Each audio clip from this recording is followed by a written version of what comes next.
Bueno, buenas tardes a todas, a todos. Yo soy Daniel Suárez, soy el vicedirector del Instituto de Investigaciones en Ciencias de la Educación y simplemente me acerqué a este Ateneo para saludarlos, saludarlas, darles la bienvenida, particularmente a Jorge La Rosa, a Marta Wenceslao, profesores de la Universidad de Barcelona, que bueno, se acercaron a conversar con nosotros sobre las misiones pedagógicas en la Segunda República Española, obviamente, y también para celebrar esta iniciativa del proyecto Filosit que dirige Cynthia Wanchelbaum en el Instituto Obreros y Estudiantes Unidos Adelante, ¿no? Y que estudia las praxis de intelectuales en la entreguerras, ¿no? En América Latina, ¿no? Intelectuales marxistas, en la relación entre universidad y clase obrera, ¿no? Creo que es.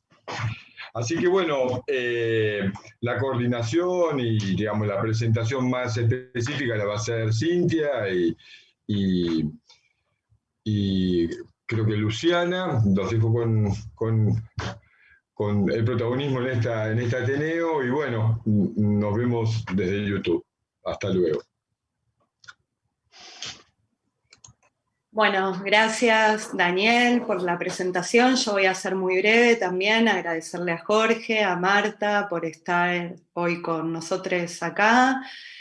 Como les decía hace un ratito a ellos también, es un tema que, bueno, no suele estar muy presente en nuestra formación y dada la temática del UASIT, nos pareció pertinente invitarlo a Jorge y a Marta a que dialoguen un poquito con nosotras y nosotros sobre este tema de las misiones en la Segunda República. Bueno, un saludo a todos, a todas quienes están ahí siguiendo la actividad y le paso la palabra a Luciana Chait, integrante también del Filosit, que actualmente está trabajando y formándose con Jorge y con Marta, quien va a presentar a nuestros invitados. Bueno, gracias. Bueno, muchas gracias a todas por este espacio que nos da la Facultad de Filosofía y Letras para pensar la educación, para pensar la relación entre los estudiantes y la clase trabajadora, y sobre todo en este caso, en el caso de hoy, para pensar un hecho histórico muy significativo, que son las misiones pedagógicas durante la Segunda República.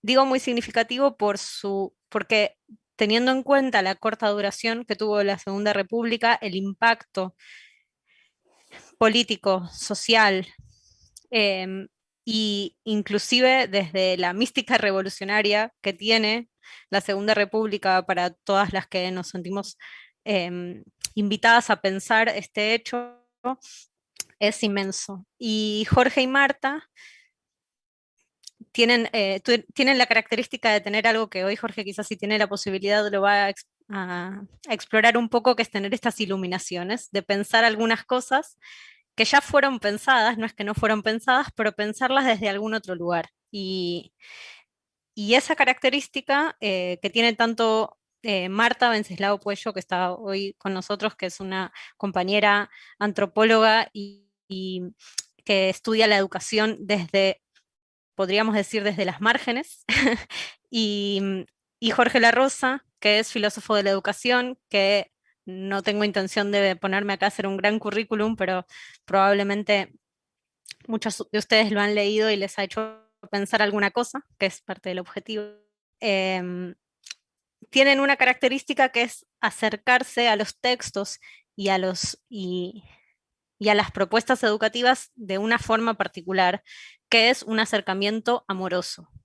Y esto es algo que ellos, en su forma de dar clases, en su forma de trabajar, que yo tengo la posibilidad de haber compartido, lo hacen de una manera muy viva y muy presente para las alumnas y alumnos que pasan por su clase, y que creo que comparten con la experiencia de las misiones pedagógicas, que es esta forma de acercarse a pensar el mundo de una manera amorosa. Y bueno, eso es lo que vamos a intentar hacer hoy, pensar que esta unión entre obreros y estudiantes que venimos pensando desde el Filocit no es solamente una manera declamativa de pensar la historia ni una manera combativa de pensar la historia, sino también es una manera amorosa de pensar la historia, y así nos vamos a acercar hoy a las misiones con Marta y con Jorge, con quien os dejo. Muy bien. Muchísimas gracias, queridas.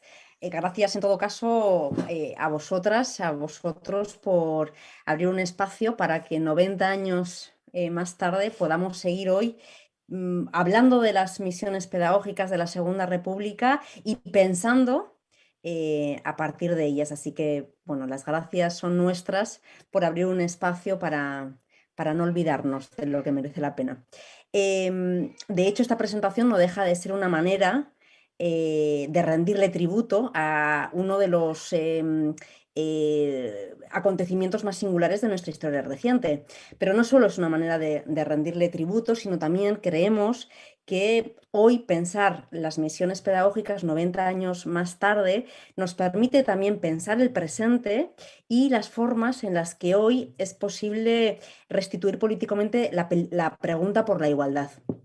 Entonces, yo trataré breve y ordenadamente, espero, de presentar algunas de las características más singulares de lo que fueron las misiones pedagógicas, y sí que me gustaría cerrar, antes de cederle la palabra a Jorge, con algunas fotos bellas que ilustran cómo fue esta experiencia. Y bueno, digamos, después de la intervención de Jorge, ojalá tengamos todavía tiempo para abrir un espacio de conversación al respecto. En un esfuerzo de síntesis, si tuviéramos que tomar aquellos rasgos más característicos o más singulares de las misiones, podríamos destacar en primer lugar la celeridad con la que se ponen en marcha. Tan solo un mes y medio después de la proclamación de la Segunda República, que fue el 14 de abril, a finales de mayo, las misiones pedagógicas ya habían echado a andar. Fue una de las primeras iniciativas del gobierno republicano. Es cierto que había sido un proyecto fraguado previamente desde finales del 19 por la Institución Libre de Enseñanza, que fue una institución que revoluciona la pedagogía española desde finales del 19 hasta principios del 20, y cuyo, en ese momento al menos, en el momento en el que gana la República, uno de sus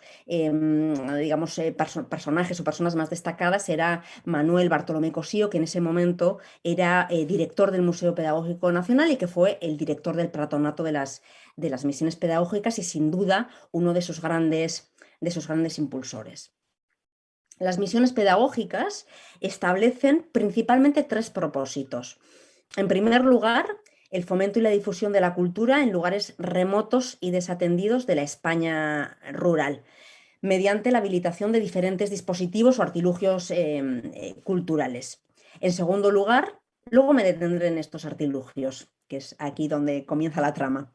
En segundo lugar, planteaban también la renovación pedagógica que permitiera a los maestros de esos lugares recónditos de la España rural continuar con la iniciativa de las misiones.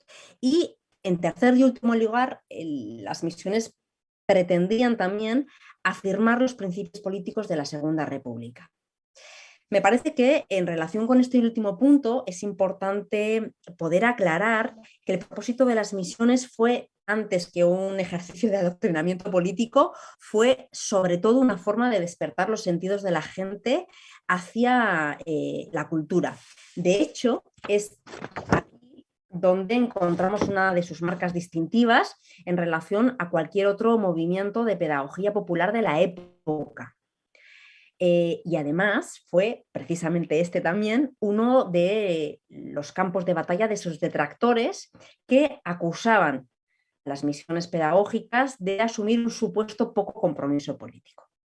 Claro, pensemos que uno de los referentes más importantes en ese momento fue la experiencia cultural del cinetren de los años 20 en la Rusia soviética. Este fue un proyecto que impulsa Lunacharsky, que en ese momento era el comisario de Instrucción Pública de la URSS y un estrecho colaborador de Lenin, que trató también de llevar en forma de cine la cultura a lugares recónditos de esa, digamos, de esa Rusia soviética, pero con un, diríamos, con un marcado contenido proselitista, ¿no? De proselitismo político. Las misiones no se ubican en esas coordenadas y me atrevería a decir que es ahí donde reside una de esas grandes potencias. Veremos por qué. Pero volvamos de nuevo a España. En el 31, que es cuando se proclama la Segunda República, el 40% de la población española en su conjunto y cerca de la mitad de la infancia eran analfabetos. Con la República, el disfrute de la cultura se convierte en un derecho y el Estado es quien debía asegurar su democratización. Era principalmente una cuestión de justicia social. Las misiones pedagógicas, con todo, digamos, el empuje de la Segunda República, lo que hacen es una apuesta clara y rotunda por la redistribución de las herencias culturales. Las misiones, y vamos a ir entrando en detalle, articularon 5 artefactos portátiles de acción cultural. El primero de ellos fue las bibliotecas fijas circulantes, que estaban compuestas por más de 100 ejemplares que se quedaban en todos y cada uno de las aldeas por las que pasaban las misiones. No era únicamente un legado, ¿no?, de donde se dejaban los libros, había a su alrededor todo un dispositivo de fomento de la lectura. Se leían, además de en las escuelas, se hacían lecturas en voz alta de poemas, romances, de relatos breves. En segundo lugar estaba el teatro del pueblo, se representaban, digamos, teatro clásico, por compañías que venían de la ciudad. Estaba el coro del pueblo, que hacía audiciones de música y canciones populares, que también venía acompañado con un gramófono y dejaba también en todas y cada una de las aldeas por las que pasaba una colección de discos de pizarra con música clásica y con música popular. El cuarto artefacto era el servicio de cine, donde un jovencísimo José Valderomar montaba, siempre que la climatología lo permitía, en la Plaza del Pueblo, películas de cine documental o cine de animación con dibujos animados o con cómicos de la época como Charlotte. Al final de mi intervención, cuando veamos las fotos, aparecerán imágenes incandescentes de rostros de gente y particularmente de niños que por primera vez ven imagen cinematográfica en movimiento. Una cosa maravillosa. Y en quinto y último lugar tenemos el Museo del Pueblo, ahí tal vez merezca la pena detenerse un poco más, que también fue conocido como el Museo Circulante. Luego daré algunos detalles al respecto. Durante sus cerca de 5 años de vida, perdonad, acaba de aparecer una espontánea, durante sus cerca de 5 años de vida, que fue el tiempo en el que pudo implementarse, las misiones llegaron casi a 7.000 pueblos de todas las provincias españolas. Y eso en un momento que no había infraestructuras de carreteras, o eran caminos sin asfaltar, o en muchos casos lo único que podía pasar por ahí eran burros. Hasta el 31 de marzo de 1937 se repartieron 5.522 bibliotecas que en conjunto sumaron más de 600.000 libros. El teatro y coro del pueblo realizaron 286 actuaciones y las exposiciones circulantes de pintura del Museo del Pueblo pudieron verse, en 179 localidades. En todo este periplo participaron alrededor de unas 500 personas. Si damos este inventario de cifras, no es tanto porque tengamos una pasión particular por los números, sino que nos parece que ilustran la envergadura y la energía, y podríamos añadir el amor, con la que este proyecto se llevó a cabo, esta propuesta se llevó a cabo. Entre los participantes había maestros, normalistas, inspectores de enseñanza, estudiantes, universitarios y con ellos escritores como Rafael Dieste, Alejandro Casona, Antonio Sánchez Barbudo, en ese momento todos jovencísimos, poetas como Luis Cernuda o Miguel Hernández, el poeta del pueblo, pintores como Ramón Gaya o Maruja Mayo, cineastas como decía antes como José Valderomar, músicos como Eduardo Torner o filósofas como María Zambrano. También habría que añadir a filólogas como María Moliner. Disculpad,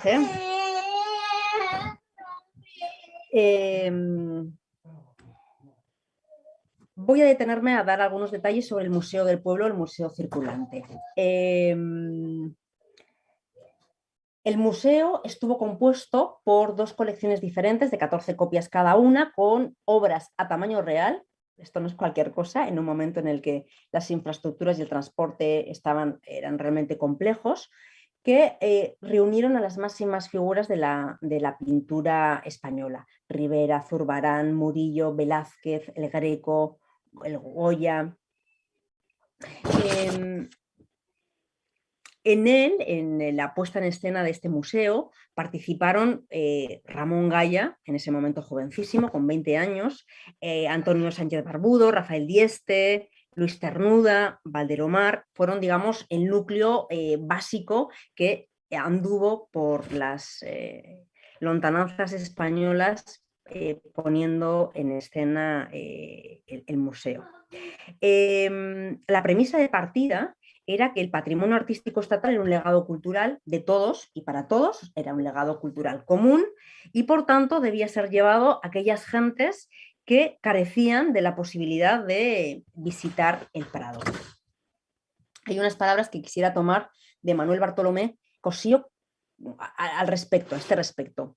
Él decía: he tenido muchos enemigos en este proyecto y no quería que se desvirtuara mi idea de llevar estos tesoros que tenemos. Quiero enseñárselos a las gentes que no los han visto nunca, porque también son suyos, pero en absoluto quiero darles ninguna lección. Solo quiero que sepan que existen y que, aunque estén encerrados en el Prado, son también suyos. Me parece que esto condensa, digamos, el alma de la propuesta.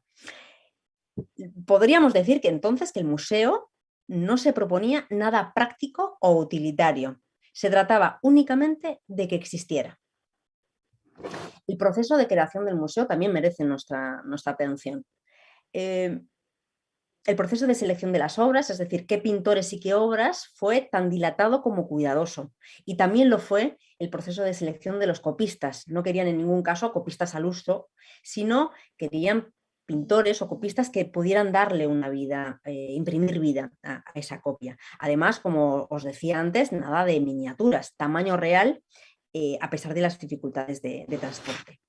Además, cuando el museo, las misiones pedagógicas llegaban al pueblo, el museo se montaba con el máximo decoro y buen gusto para tratar de crear un espacio agradable y acogedor.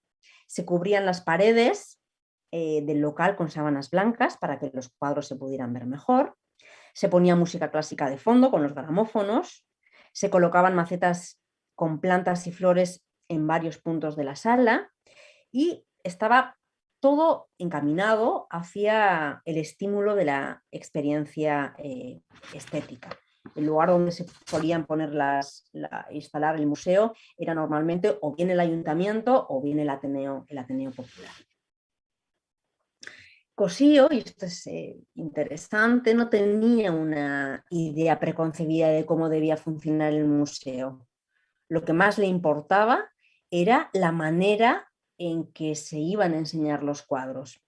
Y en uno de los encuentros preparatorios del museo circulante, en una conversación con Ramón Gaya, Cosío le dice, esto también nos sigue emocionando: yo lo dejo en manos de ustedes, porque son ustedes los que me van a decir cómo tiene que funcionar el museo.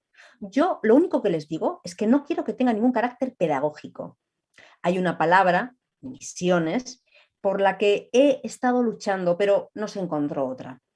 Yo quisiera que ustedes no tuvieran nada de misión y tampoco que lo que digan a esas gentes tenga nada de escolar o de blando. Yo al principio pensaba que tenía que tener un tono paternal, pero veo que ese tono es ofensivo. Procuren ustedes no ofender a la gente. ¿Cómo funcionaba el museo? Estaba abierto entre las 11 y las 13 y la 1 del mediodía a los visitantes espontáneos, y más tarde, sobre las 4 de la tarde, cuando las personas habían trabajado, los aldeanos habían trabajado las tareas de labranza, se ofrecían 2 charlas al público, una de carácter histórica, que normalmente hacía Antonio Sánchez Barbudo o Rafael Dieste o incluso el propio Luis Cernuda, donde hacían un comentario a propósito de la época en la que ese cuadro había sido pintado, y una segunda charla que corría a cargo de Ramón Gaya, donde se hacía una aproximación a las cualidades técnicas y pictóricas del cuadro. A veces se organizaban sesiones especiales para niños, facilitándoles materiales para que hicieran sus propias copias de aquellos cuadros que más les habían interesado o les habían impresionado. Y durante las charlas, después de esas charlas, se realizaban otro tipo de actividades como la audición de música clásica o de canciones populares, seguida de esa sesión de cine que se hacía al aire libre. Las misiones solían estar aproximadamente una semana en cada pueblo, y al marcharse, como os decía antes, dejaban tanto una colección de 100 libros en la biblioteca como el gramófono y los discos de pizarra. Un último aspecto, y ya voy terminando, que también quisiéramos destacar, tiene que ver con la transformación creativa del museo, del museo o de las propias misiones a medida que se echó a andar. Y quisiera traer 2 ejemplos concretos: el retablo de fantoches y las charlas ilustradas, que son 2 creaciones espontáneas que se fraguan en una misión que organiza Rafael Dieste en el 33 en las 4 provincias de Galicia, que tiene inicio en agosto y termina en diciembre, y la cual, además de Dieste, acompañaron pues, sus inseparables Ramón Gaya, Barbudo y Luis Cernuda.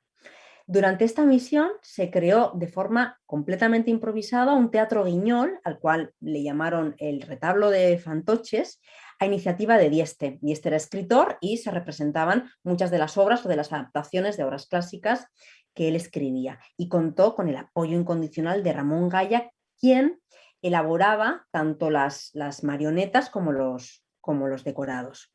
Las voces muchas veces eran puestas por Luis Cernuda, que, dicen las crónicas, pareció ser un actor de lo más competente. El guiñol parece ser este retrato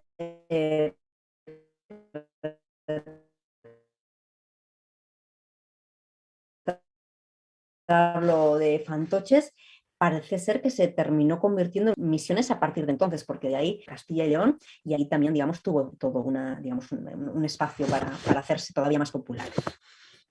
Además del retablo de fantoches, se inauguró un nuevo tipo de charla que Gaya y Barbudo ofrecían conjuntamente, y la llamaron charla ilustrada, y giraba en torno a textos literarios como el Quijote, como el Conde Lucanor. Mientras Sánchez Barbudo explicaba algunos episodios de estos libros, Ramón Gaya iba dibujando a carboncillo las ilustraciones correspondientes en grandes rollos de papel que se pegaban en las paredes de la plaza. Y los testimonios dan cuenta precisamente de, digamos, no solo de que las gentes seguían con suma atención el relato, sino que además se disputaban los dibujos que habían quedado en la plaza porque no querían que fueran destruidos, que fueran... Claro que podríamos criticar en ese momento y 90 años más tarde algunos aspectos de las misiones. Podríamos criticar, por ejemplo, esa idea de progreso y evolución con la que se fraguaron las misiones pedagógicas, que plantearon una dialéctica entre primitivo retrasado versus civilizado, ¿no? Eran los citadinos los que venían a iluminar, digamos, al pueblo primitivo. Podría criticarse también el elitismo de algunos misioneros. Algunos de ellos pertenecían a la burguesía. Podría criticarse también, que no dejó de ser una forma de evangelizar al pueblo estúpido. Pensemos que en ese momento las misiones pedagógicas se solaparon con las misiones católicas que habían comenzado a finales del XIX ante la proliferación de corrientes y grupos revolucionarios. Misioneros que en nombre de la verdad y de la justicia, en lugar de un crucifijo, aparecían cargados con libros, gramófonos y instrumentos extraños. Sí, se le podrían criticar todas estas cosas, pero a nosotros nos parece que las misiones pedagógicas no dejaron de ser, de algún modo, una especie de artefacto emancipador. Supusieron una interrupción en la continuidad del aparente orden natural de las cosas y permitieron abrir un lugar y un tiempo a acontecimientos no previstos. Fue no solo un acto político de redistribución de las herencias culturales, sino también la ruptura, y esto creo que Jorge lo señalará más tarde, con eso que Rancière llama la asignación policial de los lugares, a la que parecería que los subalternos están perpetuamente condenados. Además, nos parece también que las misiones pedagógicas encarnan de alguna manera o abren un espacio a eso que Diego Tatián ha denominado esperanza en el pasado, en un texto bellísimo que se llama El ángel de la barricada, y que dice Tatián, voy a leer, con esperanza en el pasado, el autor se refiere a una inspiración de acontecimientos emancipatorios inactuales, en el sentido de mantenerse reductibles a la miseria del presente, atesorar un significado contra el tiempo y preservar una promesa incumplida. Es por eso que la experiencia de las misiones, como decíamos al inicio, nos permite también pensar en las formas en las que hoy es posible restituir políticamente una pregunta por la igualdad. Dejo aquí la exposición, quisiera pasar brevemente, no sé, queridas, cómo andamos de tiempo. Sí, pues voy a pasar, antes de darle la palabra a Jorge, quisiéramos compartir con vosotros unas imágenes que dan cuenta de esta singular experiencia. Tenemos aquí un cartel del coro y el Teatro del Pueblo. Este es el periplo que tenían que correr los misioneros. No lo he dicho, pero me parece que es importante subrayarlo, o al menos no olvidar que la gran mayoría de estos normalistas, profesores, estudiantes, filósofos, poetas, escritores, pintores, terminaron exiliados, encarcelados o asesinados. El recibimiento de la misión en una aldea, aquí llegan cargados con sus artilugios extraños. Una actividad infantil, esto es Las Urdes, 1933, el documental en el que Buñuel hizo es de los misioneros con las criaturas. Aquí tenemos a una jovencísima María Zambrano, acompañada de Luis Cernuda, la tercera persona, la que queda a nuestra derecha, no está identificada. De nuevo María Zambrano, la veis a la derecha, Luis Cernuda, con un recibimiento de una persona que les hace un baile de bienvenida. Una audición. Pensad que para muchas de estas criaturas era la primera vez que veían un gramófono y que escuchaban música. La lectura fue un elemento fundamental de las misiones. Aquí tenemos uno de sus carteles bien bonitos. Nada más y nada menos que María Moliner fue la encargada del servicio de bibliotecas en toda la parte de Levante, en la parte de Valencia, en el este de la península ibérica. Fotos bien entrañables. La salida de la escuela. No se trataba, como os decía, de dejar únicamente los libros, sino se trataba de ponerlos a circular, de abrir el amor y la pasión por la lectura. Y había, como veis en esta imagen, lecturas en voz alta.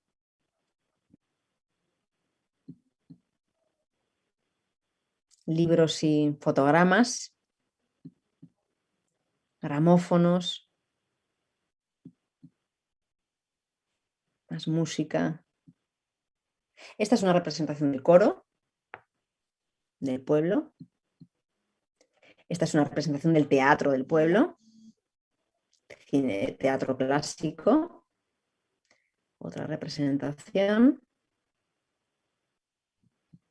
Y esta es la primera representación en el 33, en octubre del 33, del retablo de Fantoches en un pueblecito minúsculo que se llama Malpica, un pueblecito gallego, donde interpretan El dragón y la paloma, que fue una obra de Dieste.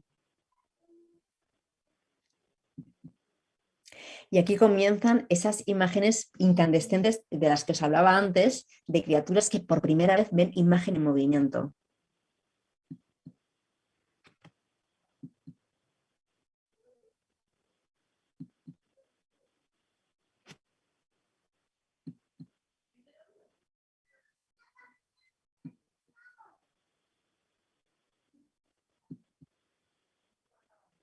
Los adultos también estaban fascinados.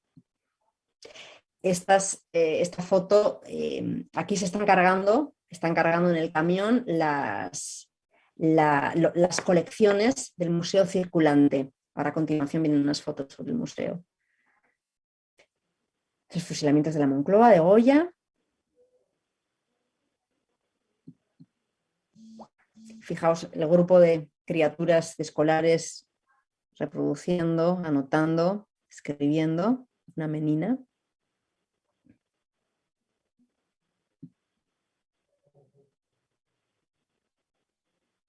Esta foto es muy impresionante y ahí he querido introducir también este detalle. Es Ramón Gaya haciendo una explicación sobre alguno de los cuadros. Impresionante también esta foto, es el Niño Dios Pastor de Murillo, con Ramón Gaya y una criatura de alguna aldea, con una similitud que nos sigue dejando pasmadas. Esta es Pedraza, un pueblo segoviano perdido, donde Cristo perdió la alpargata, y aquí la anécdota, este es Luis Cernuda, que está explicando los fusilamientos de la Moncloa de Goya, en un ayuntamiento en el que las paredes, el techo era tan bajito que el cuadro no cabía. Entonces la única manera que encontraron de poder explicar y poder exhibir el cuadro fue colgándolo en el balcón del ayuntamiento. Y estas son las charlas ilustradas. Aquí está Ramón Gaya dibujando a carboncillo lo que Barbudo, va narrando. Y aquí dejo de compartir pantalla para pasarle la palabra a Jorge. Me disculpo por la interrupción de antes de mi hija, lo siento, y me disculpo también por ese sonidito que hay aquí, pero estoy en la campiña mediterránea sin wifi y la única manera que tengo de conectarme es con el teléfono que me han dejado con wifi, entonces va haciendo ruidito, lo siento, no tengo manera de desconectarlo. No, bueno. Muchas gracias. Y había comentarios solidarios a la maternidad en la educación virtual, así que tranquila. Sí, gracias, Cintia. Bueno, Marta y yo tenemos un texto que se llama Elogio de las misiones, un pueblo capaz de escolé, elogio de las misiones pedagógicas de la Segunda República Española, que está en este libro, en el primero de los elogios que se publicaron en Buenos Aires, en Miño y Dávila, en el elogio de la escuela. Y entonces yo quería contar un poco, por algo que ha dicho Lu y que ha dicho Marta también, un poco el origen de ese texto, ¿no? Y es que Marta y yo teníamos un curso en el que tratábamos de problematizar algunas formas de trabajar con el arte y la cultura en contextos de pobreza, exclusión, esas palabras que se usan ahora. Y entonces la decidimos pedir como trabajo de curso una carta de amor, es decir, que los chicos, los estudiantes y las chicas presentasen, digamos, una experiencia artística, pedagógica, cultural, una experiencia de educación popular, en definitiva, que mereciera la pena ser amada, es decir, no tanto por lo que fue, sino por lo que pueda servir como inspiración, como ánimo, como aliento, es decir, un poco ese uso crítico de la nostalgia, ¿no? Las misiones, como ha dicho Marta, tienen críticas obvias hoy en día, ¿verdad? Están planteadas sobre algunas alternativas como civilización y barbarie, los chicos universitarios que van a lo popular a enseñar algunas cosas que forman parte de una cierta cultura de élite, etcétera. Hay críticas obvias. Pero a mí me llamó mucho la atención la manera entusiasta, ¿no?, que habéis podido percibir también, como Marta habló de las misiones. Y allí vimos una condensada, digamos, una cierta idea de escuela en la que nosotros estábamos trabajando. Y entonces quería empezar diciendo, ha quedado claro también por la exposición de Marta, pero yo quería subrayarlo, quería empezar diciendo que lo que para nosotros es amable y admirable de las misiones es justamente la separación entre educación y utilidad. De hecho, voy a leer dos pequeñas citas del texto, ¿no? Una es de Cossío, dice lo siguiente, dice: Cossío insistía en que el Museo del Pueblo no enseñaba estrictamente nada. Entre los artefactos de las misiones, el museo era el más loco, ¿no? Porque llevar bibliotecas y hacer teatro aún, pero llevar copias del Museo del Prado a los pueblos de allí de montaña, en mulas, atravesando nieves y barros y ríos, y así era una cosa como muy loca, ¿no?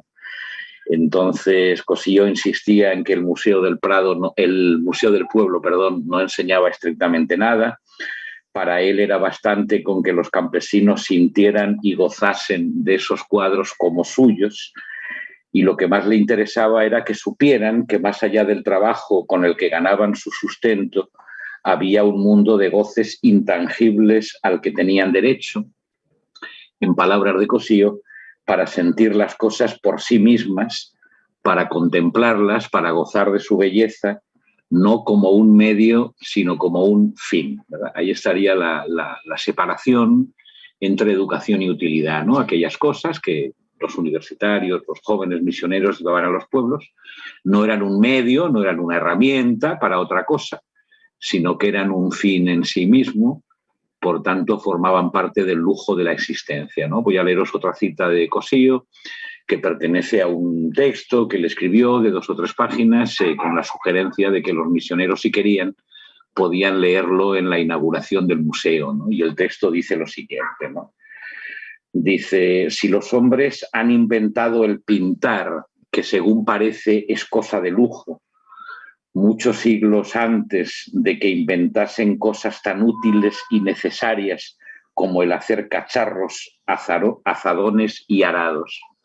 Y si además han seguido siempre pintando, tal vez por el ansia irresistible que sentían de hacer las cosas bellas, no debe ser enteramente una locura que la obra justiciera de las misiones quiera llevar a los pueblos campesinos, para el goce y enseñanza de que tanto disfrutan ya los cortesanos, unas modestas copias al menos de las mejores pinturas que como magnífico tesoro guarda la nación en sus manos.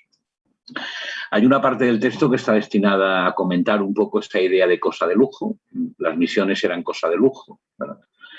Los hombres han inventado el pintar y siguen haciendo las cosas bellas independientemente de que tengan que ganarse esforzadamente su sustento, ¿verdad? Por tanto, el lujo de la existencia, la necesidad de un cierto lujo está en las aspiraciones del ser humano, digamos, desde el principio, ¿no? Y entonces, naturalmente, ese carácter lujoso es lo que fue quizá peor entendido tanto por las personas, digamos, más ilustradas, regeneracionistas, que trataron de utilizar las misiones para las necesidades, digamos, de higiene, de formas de trabajo en el campo, etcétera, que había en los pueblos, como para las organizaciones, digamos, más revolucionarias, en sentido estricto, que en una época en que amenazaba inmediatamente el fascismo les parecía que había cosas mucho más importantes que hacer que no llevar los cuadros del Museo del Prado a los pueblos, ¿no? Entonces, ese carácter lujoso es lo que a nosotros nos pareció como muy impresionante, ¿no? Lo que es amable de las misiones, lo que es digno de amor, digamos, para nosotros, ¿no?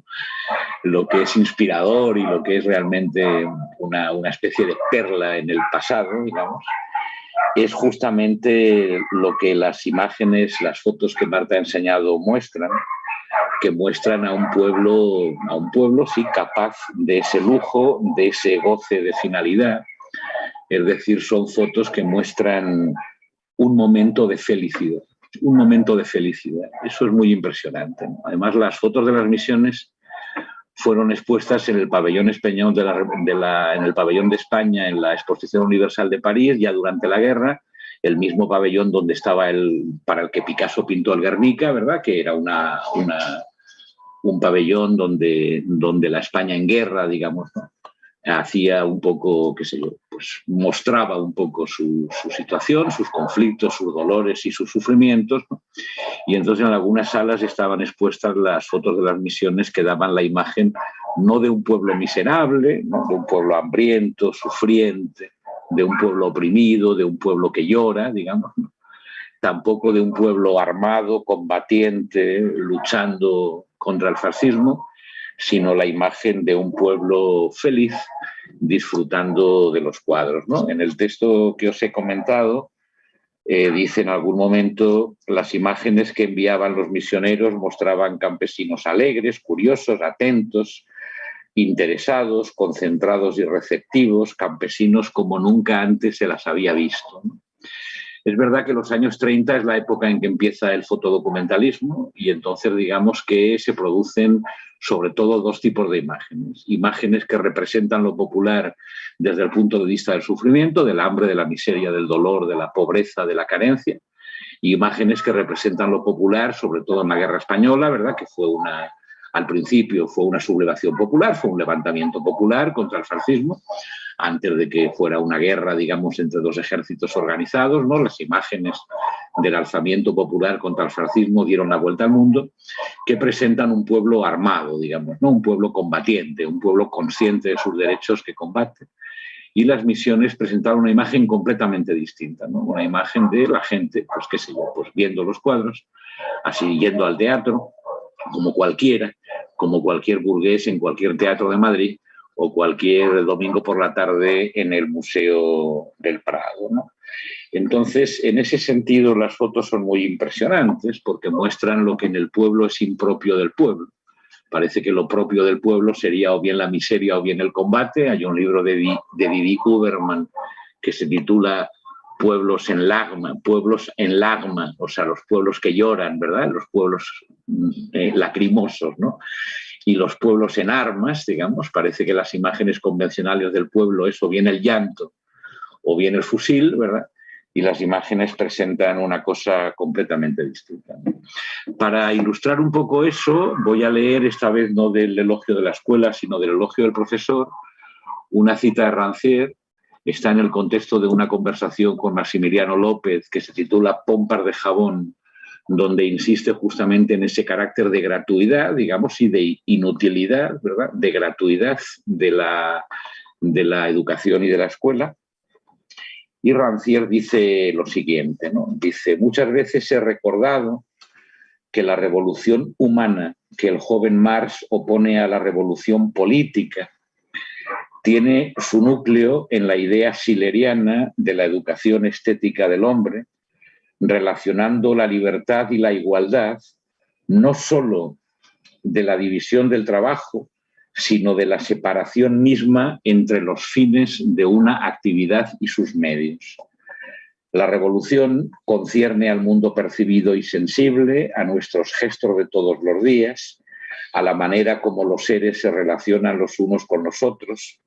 Implica que esos gestos y esas relaciones tengan su fin en ellas mismas y no ya en una utilidad exterior, ¿no? Es decir, la revolución no es solamente un medio para otra cosa, un medio para un mundo finalmente redimido, finalmente emancipado, sino que la revolución es en sí misma un movimiento de emancipación en tanto que cambia el orden convencional de las cosas. Y a mí eso es lo que me parece más impresionante de las fotos de las misiones, que muestran no un dispositivo emancipador, sino un dispositivo que produce ya en sí mismo un pueblo emancipado, es decir, otra forma de vivir, otra forma de relacionarse con las cosas, otros usos del tiempo, otra forma de conversación, etcétera, etcétera, ¿no? Produce ya un mundo emancipado.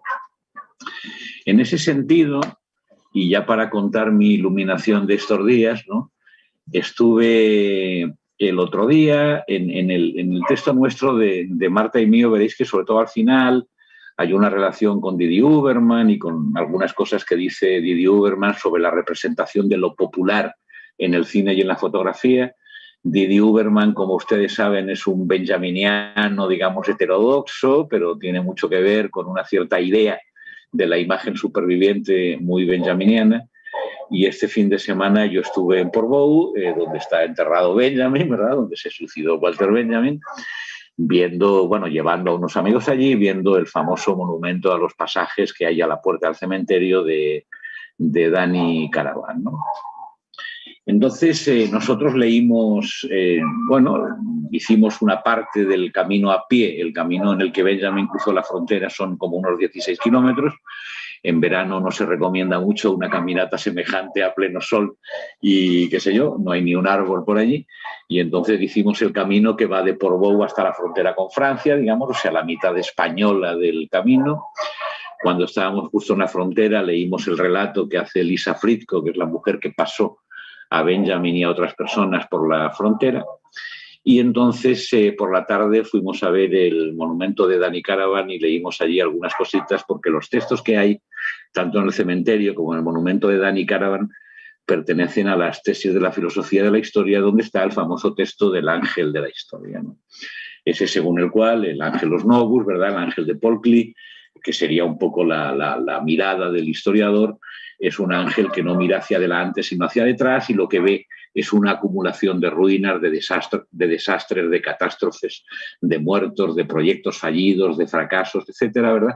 Y él tendría ganas de redimir alguna cosa, tendría ganas de recuperar alguna cosa en ese desastre, pero hay un viento que sopla del paraíso, que le arrastra, porque tiene las alas desplegadas, ¿verdad? Y entonces es un ángel que tiene los ojos desorbitados sobre las ruinas y los sufrimientos de la historia.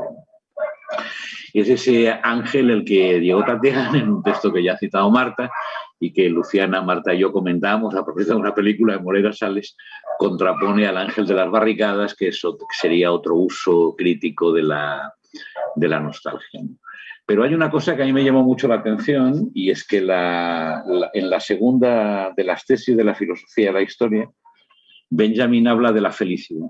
El ángel de la historia, tal como lo describe en Angelus Novus, es un ángel que lo que ve es la acumulación en el pasado de derrotas, sufrimientos, catástrofes, ruinas y cosas así. Y hay un momento en la tesis 2 en que habla de la felicidad y dice lo siguiente, ¿no? Dice, la imagen de felicidad que cultivamos se halla por completo teñida por el tiempo al que el curso de nuestra propia vida nos ha limitado irrevisiblemente, ¿no? Eso es curioso, ¿no? O sea, la dificultad que tenemos de imaginar otros tiempos felices, ¿no? Nuestra imagen de la felicidad está teñida irremediablemente, dice, por nuestro tiempo. Y continúa Benjamin. Una felicidad que está en el aire que hemos respirado, entre los hombres con quienes hemos hablado, entre las mujeres que podrían habérsenos entregado. En otras palabras, en la idea de felicidad late inalienablemente la idea de salvación. En la representación del pasado, que es tarea de la historia, se oculta una noción similar. El pasado contiene un índice de felicidad que necesita ser redimido. A mí eso me pareció muy impresionante, esa cosa de fijarnos, contemplar el pasado no solamente como la historia de los sufrimientos, de los combates, de las miserias y de los fracasos, sino también como la historia de los momentos de felicidad. En la película de Morera Sales y en el texto de Diego Tatián hay alguna cosa de esas, ¿no? Y entonces a mí me parece que las misiones pedagógicas, independientemente de que nuestra mirada, simplemente por el privilegio de haber nacido después, con otras supersticiones, pueda encontrarle pues algunas pegas y pensar que nosotros somos mucho más listos y lo haríamos mejor y no somos tan burgueses, ni tan machistas, ni tan no sé qué, ni tan no sé cuántos, como eran aquellos, ¿no? Entonces, por el mero privilegio de haber nacido después, miramos las cosas a veces como por encima del hombro. Y entonces en esa tesis Walter Benjamin invita a redimir, a convertir en un mensaje para el presente, no las luchas por la emancipación, sino los momentos emancipados, es decir, los momentos de felicidad. Y hay algo en las revueltas, en las revoluciones, pero también en las misiones pedagógicas que tienen que ver con eso. Y a mí me parece, eso Marta lo sabe mucho mejor, pero las misiones fueron una experiencia fundante y decisiva para muchas de las personas que participaron en ellas. Muchos de los misioneros escribieron años después hablando de lo importante que fue esa experiencia para ellos y lo cuentan como una experiencia de felicidad, como un momento de alegría, ¿verdad? Como algo en el que, qué sé yo, esos momentos en que uno siente que el cuerpo y el alma están afinados y que hay algo en el mundo que está afinado también, esos momentos de alegría, qué sé yo, que todos recordamos en algún momento de nuestra vida, ¿no? Y entonces, qué sé yo, yo creo que si pensáramos, por hablar de otras experiencias de educación popular, en las campañas de alfabetización de Paulo Freire o en algunas de las experiencias latinoamericanas inspiradas por las misiones, en las cuales jóvenes universitarios o no universitarios, ¿verdad?, se dirigen a, qué sé yo, al encuentro de lo que Rancière llama el pueblo, que puede estar en el campo, en la fábrica, siempre está al otro lado de la calle, ¿verdad?, al otro lado del puente, ¿no, Lu? Siempre está al otro lado del puente, ¿no?, al otro lado de una puerta, ¿no? Hacer alguna cosa allí. Ahí se puede percibirse, si las miramos con atención, en esas imágenes algo que tiene que ver con la alegría, con la felicidad y con el sentirse bien, ¿no? Y entonces ahora quiero enseñaros unas cositas que tienen que ver con mi revelación del otro día, ¿no? A ver si las encuentro. Esto no es lo que os quiero enseñar. Lo que os quiero enseñar son... ¡Ay, señor! Que no lo voy a saber hacer.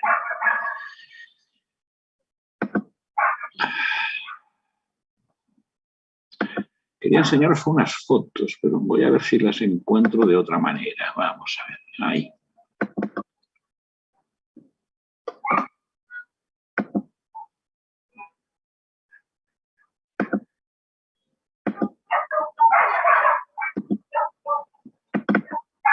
Ahí tenéis una... ¿La veis? ¿Veis una foto ahí? No la veis. Sí, se ve perfecto, sí. Jorge, sí. Ese es el monumento de Dani Caravan, ¿no? Es un pasaje que está junto al cementerio, digamos, es una especie de tubo de hierro oxidado que atraviesa el acantilado y entonces son unas escaleras, ¿verdad? Y entonces abajo está el mar y arriba está el cielo, digamos, cuando tú subes ves el cielo. Entonces ese es el monumento de los pasajes. Esta sería otra foto desde abajo, digamos, para que os hagáis una idea de cómo es. Pero la que os quería enseñar era esta. Esta imagen que os voy a enseñar ahora solo debe verse algunos días al año y en algunas horas de esos días, es decir, en el solsticio de verano y cuando el sol atraviesa en línea recta, digamos, la inclinación justa de los pasajes. Y entonces esa imagen permite ver, no sé si la veis, permite ver, hace que esta foto está tomada desde fuera, hace que se refleje sobre la superficie del agua algo así como la silueta del que está arriba. ¿Veis que hay una silueta como al fondo, como al final, como una especie de silueta humana medio fantasmagórica? Es que no sé si la puedo yo ampliar, esta imagen aquí, ¿no? Pero yo creo que se ve... Se ve, Jorge, se ve perfectamente. Bueno, yo al menos desde aquí. Ahí la teníais, ¿verdad? Esta imagen un poquito así, ¿no? Entonces, esa imagen es una cosa muy extraña, porque podría ser un poco el ángel de la historia que mira no el pasado, sino que se mira a sí mismo.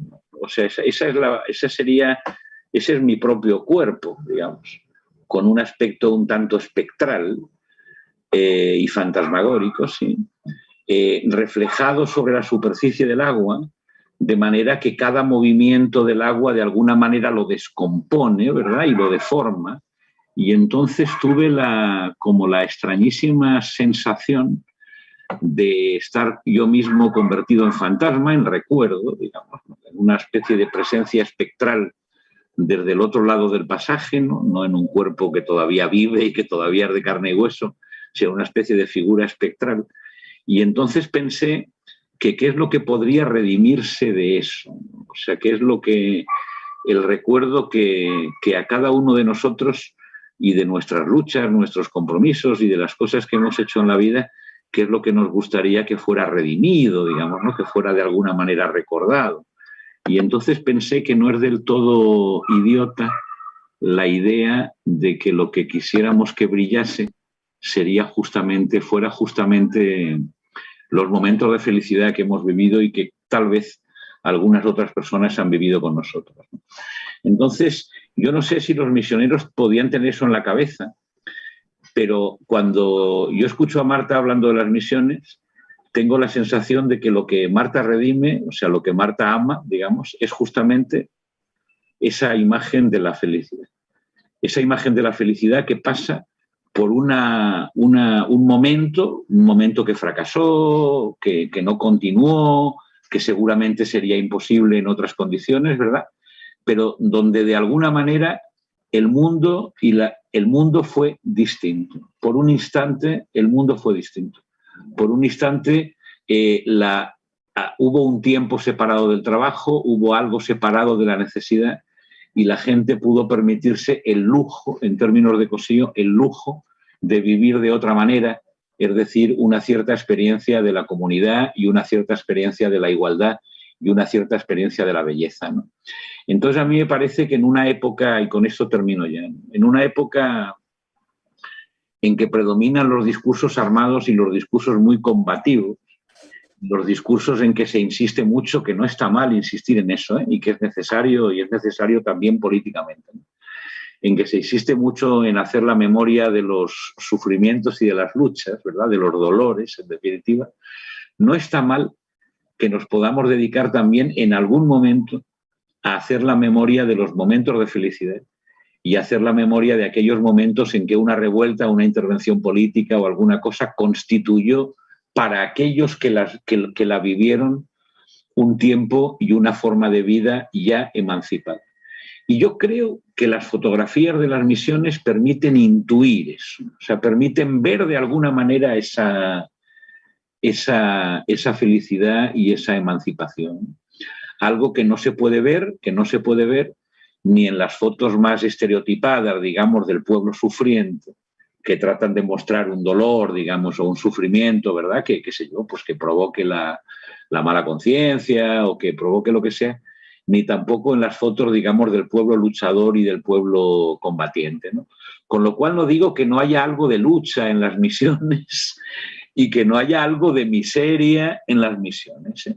Pero lo que las fotos muestran, yo creo que es otra imagen del pueblo que a mí me parece que es muy hermosa y que en esta época merece la pena ser, qué sé yo, no sé si conservada, reivindicada o puesta en juego alguna vez.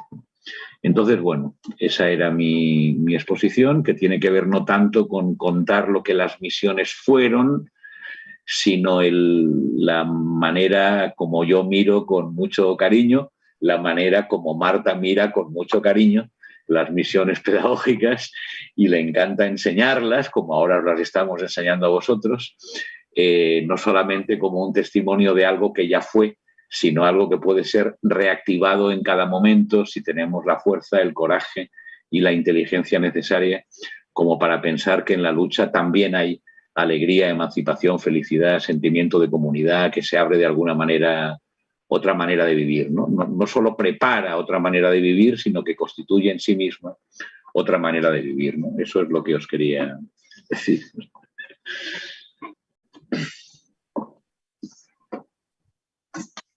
Bueno, tras bambalinas, Cintia me decía que diga algunas palabras para terminar y pasar a las preguntas, que hay algunas preguntas ya ahí en YouTube. Primero contarles a Jorge y a Marta que hay bastante gente escuchándonos y que eso es muy lindo.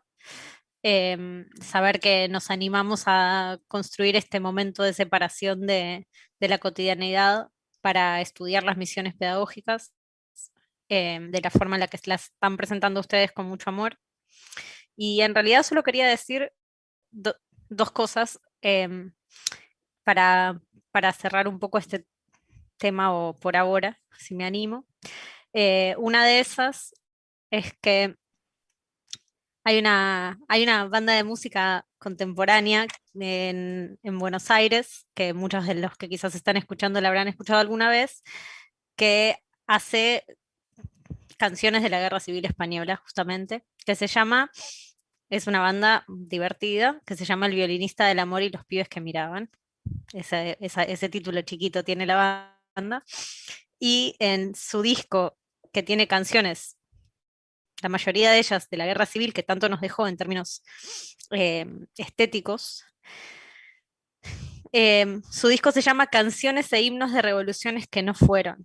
Y me parece que este concepto, que en un principio para quienes pensamos que esas sí fueron revoluciones, nos choca un poco como revoluciones que no fueron. Y me parece que lo que contribuye a pensar estas revoluciones que no fueron es pensarlas como separaciones, como Jorge lo estaba proponiendo muy bien, que es pensar que sí fueron, porque la revolución, como decía Jorge, no es una preparación para otra cosa, sino es un momento de emancipación real, es un momento en el que hay un aquí y ahora emancipado, y eso fueron las misiones pedagógicas, un momento separado, un momento revolucionario, separado en términos de las separaciones rancierianas de las que hablaba Jorge recién. Y respecto a esta iluminación que tuviste, Jorge, que ya tendremos tiempo para charlarla más en profundidad, pensaba también en un compañero que también se tomó su tiempo para pensar la memoria, un compañero de algunos de nosotros que estamos en el grupo de investigación, un abogado que estudió y que fue testigo y víctima de la última dictadura militar en Argentina, que es José Schulman, y que tiene un libro que se llama Laberintos de la Memoria, y que justamente piensa en ese libro cómo, o sea, los recorridos que hace la memoria en su proceso, y que en su casi último capítulo habla de estos momentos en los que hay como un antes y un después de la historia, ¿no? Esos momentos de los que nos dejan realmente un legado histórico, político, social, para pensar que no está todo perdido. Y en ese capítulo último, él cita a un relato en el que alguien dice, en ese relato, y que no me voy a extender mucho, que la mejor venganza es saber que vamos a seguir luchando porque haya para todos el pan, para todos la rosa.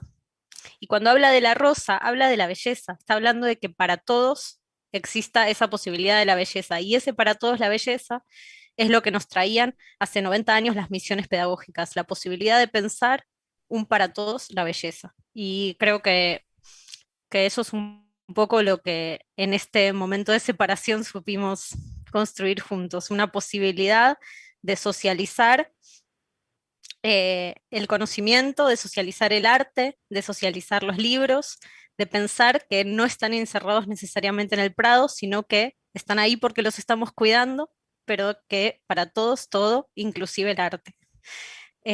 Así que no sé, Sin, si querés pasar a algunas de las preguntas, pero yo solamente decir esto, y muchísimas gracias a Jorge y a Marta por hacer que en ese rincón del sur, que es nuestro país, se escuche su voz también. Me parece muy emocionante. Bueno, me sumo primero al agradecimiento, al cariño, obviamente, y el amor con el cual abordan este tema. Bueno, quienes somos parte del Filocity, creo que ustedes también como revolucionarias estamos guiados y guiadas y guiades por grandes sentimientos de amor, y creo que justamente lo que pone de manifiesto la República y las misiones, ¿no? Es eso, y sobre todo como un hecho histórico que estamos hoy trabajando, ¿no? Me quedo con algo que dijo Jorge, de algo que fue y algo que puede ser, ¿no? Me parece que ese es el sentido de recuperar la historia, ¿no? No una cuestión meramente académica, sino como una herramienta para pensar y para actuar hoy en día. Y en ese sentido hay una pregunta, porque también recuperar algo tan feliz como ese momento emancipatorio de las misiones, en este contexto tan triste, ¿no? Digo, rodeado de tantas muertes, que es la pandemia, que pone al desnudo los límites justamente de este sistema el capitalista contra el cual, ¿no? Luchaban las y los misioneros también. Bueno, hay una pregunta vinculada a eso, ¿no? Y es, ¿qué aspectos de este proyecto se pueden tomar y actualizar para pensar la educación en pandemia y sobre todo también la educación en la pospandemia, teniendo en cuenta, ¿no? El contexto de desigualdad en el cual vivimos? Esa es una de las primeras preguntas que aparecieron. Jorge, Marta.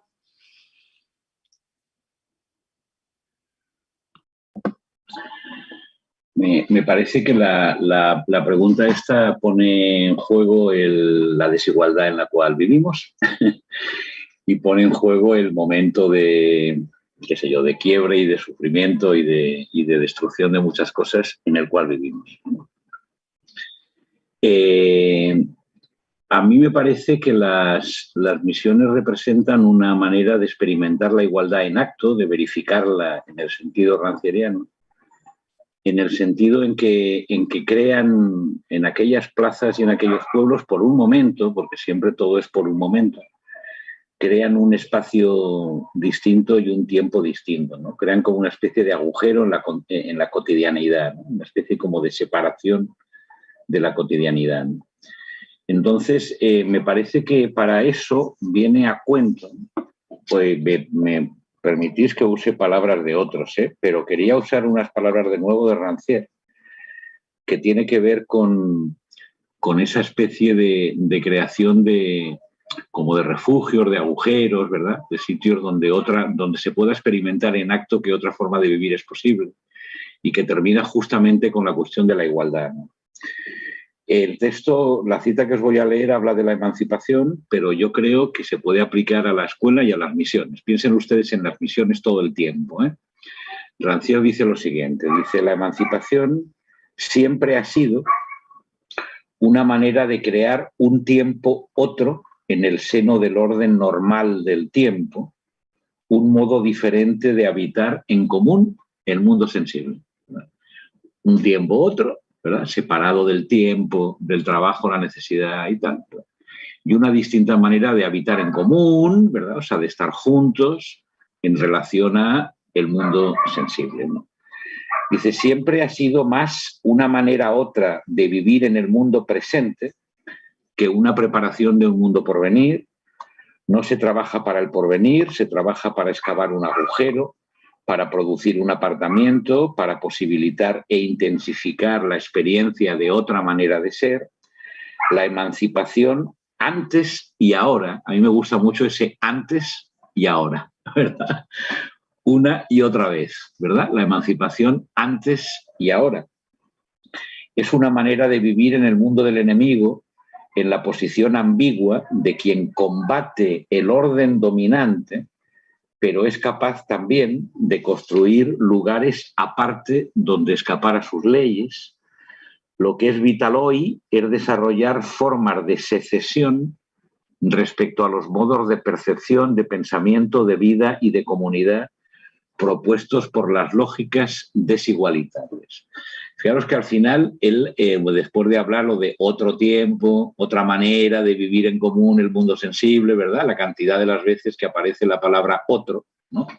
Una secesión, una separación, habla de las lógicas desigualitarias. Por lo tanto, él está hablando de un orden del tiempo y una forma de vivir que está presidido por las lógicas desigualitarias y una manera de habitar el mundo, de habitar el tiempo, de habitar el espacio que está presidido por las lógicas igualitarias. Entonces, a mí me parece que, como dice Rancière, antes y ahora la apuesta sigue siendo la misma, es decir, si somos capaces o no, porque a lo mejor no lo somos. Y a lo mejor las condiciones ni objetivas ni subjetivas están, y a lo mejor nosotros tenemos la cabeza en otra parte, ¿verdad? Si somos capaces o no de crear ese tipo de secesiones, digamos, donde en medio del mundo del enemigo, en medio de ese mundo de catástrofe, ruina, sufrimiento y tal, ¿verdad?, se pueda, digamos, experimentar de alguna manera la posibilidad de vivir de otro modo. Desde luego yo estoy convencido de que las condiciones de las misiones pedagógicas son, como siempre pasa en el tiempo, ¿verdad?, son irrecuperables, estuvieron ahí, ¿no? Es decir, ahora en el mundo de Google y de Internet no tiene ningún sentido el llevar los cuadros del Museo del Prado a ningún pueblo, digamos, en todos los pueblos hay todo, pero sí que hay un combate posible, yo creo, entre formas de presentar la rosa que decía Luciana, ¿no?, entre formas de presentar lo bello, lo digno, lo verdadero y así, que tengan que ver con la desigualdad, con el ruido, con el aturdimiento, etcétera, y algunas que tengan que ver con la emancipación. Yo creo que de eso depende un poco nuestro olfato. Tengo la sensación de que pensemos un poco en las misiones, no desde el punto de vista de los chicos que iban allí, de Cernuda, de María Zambrano, de Ramón Gaya, de aquellos, vamos, aquella gran nómina, ¿verdad?, de gente interesante que en aquella época eran muy jóvenes y que marcó para toda su vida esa experiencia, sino pensemos en la gente en los pueblos, ¿no?, que de repente vienen 4 locos cargados con un camión y unos cuadros y unos gramófonos y dicen, vengan ustedes el domingo a la plaza que tenemos alguna cosa que enseñarles. El mundo hoy en día está lleno de eso. Es decir, a todos los pueblos, a todas las aldeas y a todos los barrios llega gente, misioneros de varios tipos, cada uno con su cosita, ¿verdad?, que dicen, compre usted esto, compre usted lo otro, tengo alguna cosa que venderle, tengo alguna cosa que enseñarle, ¿no? Entonces yo creo que ahí hace falta un poco un cierto olfato político. Es decir, ¿a qué vienen estos tipos? ¿Qué nos quieren vender? ¿Qué quieren hacer con nosotros?, ¿no? Y yo creo que ese olfato político, yo no sé si lo tenemos o no lo tenemos, pero deberíamos tenerlo. Es decir, esa capacidad de distinguir, ¿no?, esa expresión tan bonita en castellano de ¿a qué viene esto?, ¿no? ¿A qué viene? ¿No? ¿A qué viene? ¿A qué viene? ¿A qué viene el fusilamiento del 2 de mayo o el cuadro de Goya o el libro de no sé qué o el teatro de Calderón de la Barca? ¿A qué viene? Y entonces yo creo que la gente, si no ha perdido del todo, que es posible que lo estemos perdiendo, ese olfato político de ser capaz de distinguir, aún puede ser capaz de distinguir lo que viene con la rosa en la mano, como decía Luciana, ¿no?, lo que viene con la rosa en la mano, y lo que viene con el cuento chino, ¿verdad?, con la venta, con la mercancía, con el compre, etcétera, en la mano, ¿no? Pero, en fin, todo depende de si somos capaces todavía de establecer esas distinciones, que no son para nada fáciles. No son para nada fáciles, ¿no?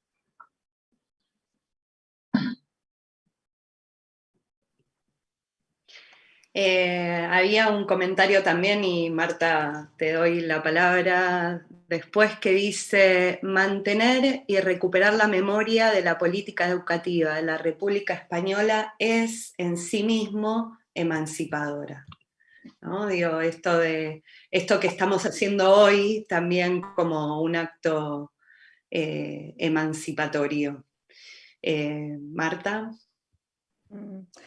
Bueno, no sé, yo no tengo tan claro que rememorar por rememorar sea emancipatorio. Me creo que sería mucho más modesta en el abordaje al asunto. Hoy recuperamos 90 años más tarde la experiencia de las misiones porque nos permiten pensar el presente y volver a restituir esa pregunta política que tiene que ver con la igualdad, y porque es nuestra obligación, ¿no? Es la obligación que tenemos moral, ética, con nuestros muertos, con los que se quedaron atrás, con los que salieron exiliados, con los que fueron fusilados, con los que se quedaron en el exilio interior, que fue incluso aún más terrible en muchos casos que el exterior. ¿Por qué traemos hoy a colación las misiones como cualquier otro dispositivo que construyó la Segunda República o otro, podríamos traer otros en la historia relativamente reciente? Pues porque creo que es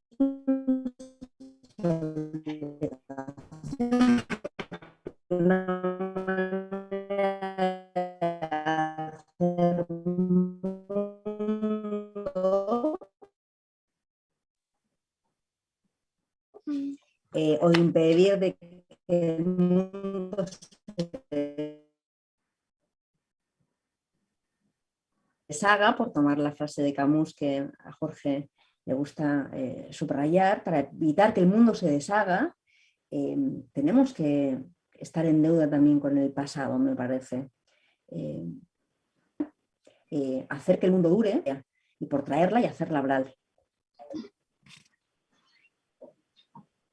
Es muy difícil de hilar discurso con un pequeño sujeto que se muere de sueño. Bueno, gracias. A mí, ¿puedo decir algo en relación a eso, Cintia? A mí me gustaría recuperar, ya que hemos citado a Diego Tatián, nuestro amigo cordobés y espinocista, que además los espinocistas son gente que entiende muy bien la diferencia entre las pasiones alegres y las pasiones tristes, y por lo tanto son revolucionarios o intentan ser revolucionarios alegres, ¿no? Pero yo con Diego hablé una vez sobre la manera como la Universidad Argentina y Argentina conmemoró el centenario de la Revuelta Universitaria de Córdoba, que fue en 1908, creo, ¿verdad? El 68, sí, fue en 1908, creo. Y entonces él había hablado mucho de cómo los elementos, digamos, más interesantes de la revuelta universitaria habían sido completamente limados por la manera como se conmemoró, porque se conmemoró con la idea de reforma, ¿no? La universidad hay que reformarla y siempre hay que reformarla, y ahora también queremos reformarla y somos reformistas y tal, ¿no? Entonces a mí me parece que eso son un poco las políticas de la memoria, ¿no? Y ya que estamos con eso, quería de nuevo citar las tesis de la filosofía de la historia de Walter Benjamin, donde dice lo siguiente, ¿no? Dice, en cada época es preciso esforzarse por arrancar la tradición al conformismo que está a punto de avasallarla. Es decir, la tradición, ¿verdad? Las misiones pedagógicas también tienen una lectura conformista y hay que arrancarlas de ese conformismo, ¿no? Continúa. Solo tiene derecho a encender en el pasado la chispa de la esperanza. Eso es bien bonito, ¿eh? O sea, encender en el pasado, ¿verdad? En el pasado, en las misiones en este caso, una chispa de esperanza, ¿eh? Dice, solo tiene derecho a encender en el pasado la chispa de la esperanza aquel historiador traspasado por la idea de que ni siquiera los muertos estarán a salvo del enemigo si éste vence. Y este enemigo no ha dejado de vencer, ¿verdad? O sea, los muertos también están en manos del enemigo, claro que sí, pero hay que arrancarlos del enemigo, ¿verdad? Hay que arrancarlos del conformismo que siempre está de alguna manera acechándolo, ¿no? Por eso digamos que la rememoración es interesante cuando es capaz de encender en el pasado la chispa de la esperanza que siempre está a punto de ser arrasada por ese enemigo del que ni siquiera los muertos están a salvo, ¿verdad?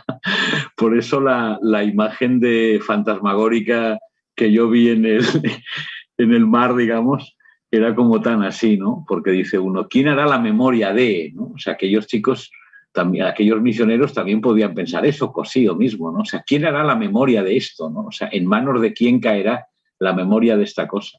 Y por eso a mí me parece que ese ejercicio que estamos haciendo hoy, de tratar de buscar allí una chispa de esperanza, digamos, una memoria de redención, algo que merezca ser redimido, yo creo que sí, que parte un poco de arrancar la historia de esa idea burguesa que la piensa en términos de progreso, etcétera, etcétera, ¿no? Que vamos, Benjamin de hecho se pelea con el materialismo histórico justamente por eso. Bueno, me quedo con esto último que decís de la chispa, ¿no? Y me parece que tanto esta actividad y nosotros y nosotras desde el UACIT, desde el Filocit, perdón, también intentamos como prender esas chispas desde el conocimiento más académico como un espacio de lucha también, ¿no? Justamente acordamos, ¿no?, en esta mirada no burguesa de la historia, y por eso apelamos a ese periodo histórico para estudiar, porque justamente el tiempo entre guerras fue, bueno, esto es un ejemplo, ¿no?, también un tiempo muy particular para detenerse en cuanto los procesos de lucha, ¿no?, y el desarrollo de del pensamiento, en nuestro caso marxista en particular. Así que tanto esta actividad como nuestro proyecto tiene como esa intención, en este caso de la tesis 11 de Marx, ¿no? Digo, de interpretar la realidad para poder transformarla y encender varias chispas para cambiar este mundo que la pandemia está demostrando que está agotadísimo, que justamente es puro dolor, pura guerra, pura miseria, y que lo que nos merecemos como pueblo es la felicidad, el amor y la alegría. Así que bueno, en ese camino andamos. Miles de gracias, Jorge, Marta, Lu.